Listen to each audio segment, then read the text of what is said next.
A stronger dollar sounds like good news. On the morning report, the dollar is up, the dollar is king. It lands like a national victory. But for a small shop owner in Jakarta or Lagos on that exact same morning, the feeling is very different. She didn't trade a single dollar. She didn't follow the Federal Reserve, and yet the price of the rice she imports just jumped. Her business loans got heavier, and the money in her till buys less than it did last week. She is paying for a financial event that happened thousands of miles away, in a building she will never enter. The dollar is the measuring stick the entire planet uses. When that stick grows longer, the wealth of everyone else shrinks. The dollar reaches beyond American borders because the world chose it, slowly, over decades, as its shared unit of trust. This chart shows the distribution of global central bank reserves. The dollar makes up 59% of the total, while the euro sits at 20%, and the Chinese renminbi holds only about 3%. Economist Geeta Gopinath and colleagues discovered that the dollar prices the majority of global trade, even when the United States isn't involved in the transaction. Because the dollar is the language of global commerce, a change in its value forces every other nation to adjust their economic reality. The shockwave begins inside a single building in Washington. The Federal Reserve sets interest rates to manage the American economy, focusing on domestic jobs and prices. When the Fed raises rates to cool inflation at home, money from around the world rushes toward those higher American returns. That influx of capital is what strengthens the dollar. That strength hits developing nations that rely on importing oil and wheat. Because the world prices these goods in dollars, the local cost depends entirely on the exchange rate. This shows imported inflation. The dollar price for oil stays level, but as the dollar climbs, local currency falls. It takes more money to buy the exact same shipment. Nothing about the oil changed, yet local prices explode.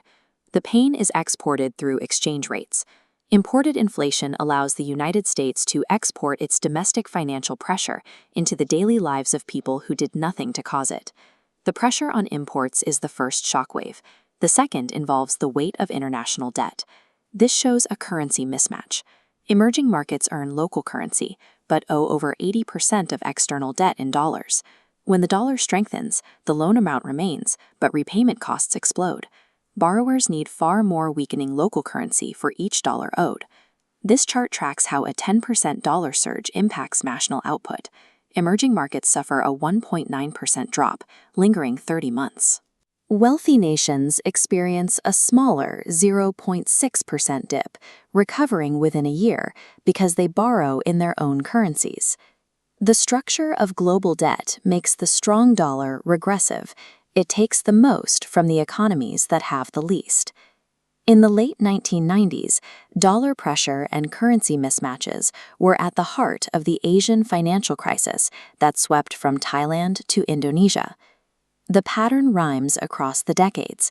A dollar that gets too strong, too fast, finds the most fragile link and snaps it. Economists call this America's exorbitant privilege. Because the world wants dollars, the world is constantly lending money to the United States. That demand lets America borrow more cheaply than anyone else and run enormous deficits, while the rest of the world swallows higher import prices and heavier debts. The global financial system operates as an engine that transfers wealth from the developing edges to the American center. Developing nations are not entirely helpless against a dollar surge. The IMF's research points to two specific defenses. First is central bank credibility, which anchors inflation. Second is flexibility, allowing exchange rates to bend so they are less likely to break. For the shop owner in Jakarta, these policies are the difference between a hard year and a lost decade. Exchange rates are the invisible force shaping individual wealth everywhere on Earth, dictating what a person's labor and savings are actually worth. The next time you hear that the dollar is strong, stop asking what it means for America and start asking who is being forced to pay the tax.